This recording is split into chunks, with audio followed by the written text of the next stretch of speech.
şuuraltı, mən ona biz nəfsani istək deyirik. Baxın, üzr istəyirəm. İlham xanım, biz ona nəfsani istək deyirik. Biz onu istəməsək, onun yanına getməyəcəyik. Onun yanına gedərək, onu əldə etmək istəməsək, biz ondan onu qəbullanmayacağıq. Öncədən bizim elmimiz, ona qarşı bir hansı savadımız olmalıdır ki, biz ora gedəndə o mənə təsir eləyənə qədər mən ona təsir eləyəcəm. Niyə? Axı yenə deyirəm. Baxın, bir qədər həm mənim çox gözəl bir şey dedi, mən istəmədim o sözü uzadım. Biz böyüklərim, ailələrin boşanması nədən irəli gəlir?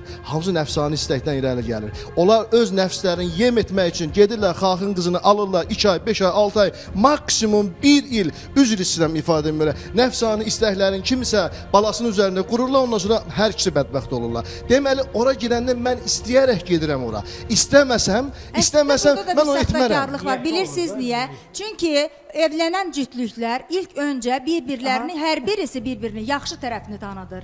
Məsələn, mən bunu həmişə deyirəm. Elə saxtakarlıq oradan başlayır. Əsl sifətini göstərmir. Onun ancaq, məsələn, bir qadın görüşə gedir, o ancaq yaxşı tərəflərini göstərir. Mən yaxşı yemək bişirirəm, mən çox yaxşı gəlin olacağam.